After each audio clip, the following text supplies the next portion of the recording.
When I think of Audi, there are two words that come to mind: technology and design. And the new A5 Coupe is a car that embodies both of those traits.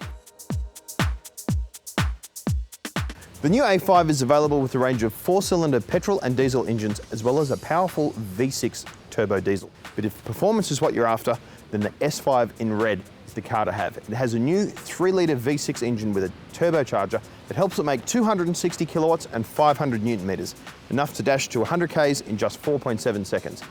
Pretty quick. Now this S5 has a new platform. It's lighter and stronger than the previous model, with a slightly longer wheelbase to give you a bit more room in the interior.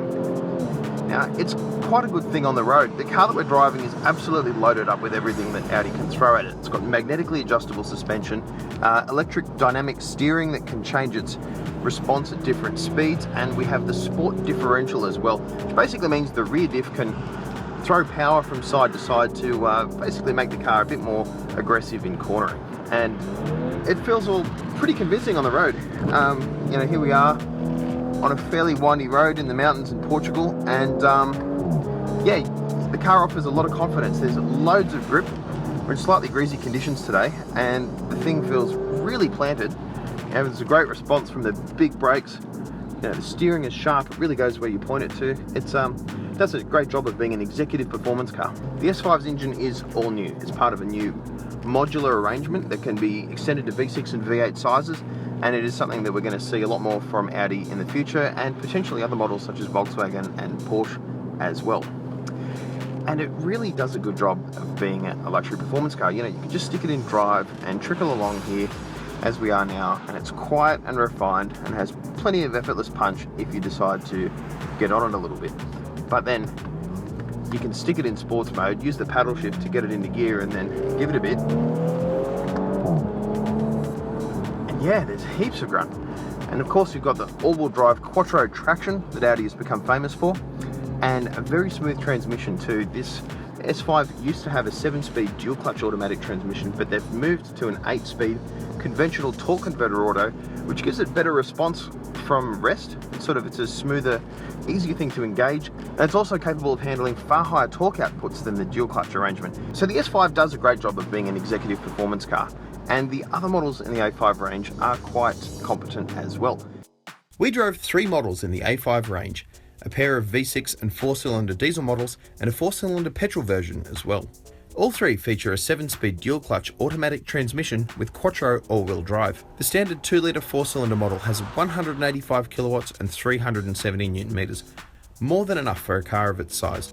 It feels sprightly on the road, able to hit 100 kilometers an hour in just 5.8 seconds, with more than enough grunt to keep you interested if the road turns twisty. It cruises comfortably for long distances, though potential buyers should be aware that it has a lower and tauter suspension tune than the regular A4 sedan. If comfort is a priority, the 4-door is a better bet. But if you're keen on sporty style, the A5 just may be the car for you.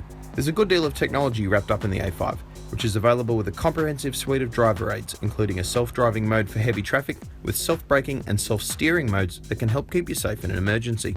The car also has Wi-Fi, an inductive charging pad for smartphones, a dedicated internet connection, and plenty of other gadgets in one of the best interiors in the business. The theme of technology and style really carries through to the interior of the A5 and the S5.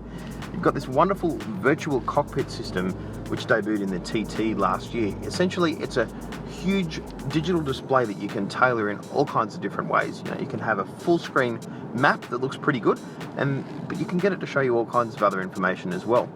Now that information also applies to the heads-up display that features on this car, which is, again, it's something I always like to see in a luxury car. It's just a simple thing that you can put onto a car to really add a bit of convenience to the model. To me, this is a beautiful interior. You've got a large display here that you control with a multimedia controller down here. We've got swathes of carbon fibre throughout in the S5, quilted leather seats. Of course, they're heated and they offer lots of electric adjustment, a fair bit of support too. It's just a really nice place to be, very well executed as you'd expect from Audi, and very comfortable as well. Audi Australia hasn't given us prices for the new A5 yet, though we expect it to cost around $75,000. And if you're looking to pick up one for yourself, the new A5 and S5 will arrive in Australia in the first half of next year.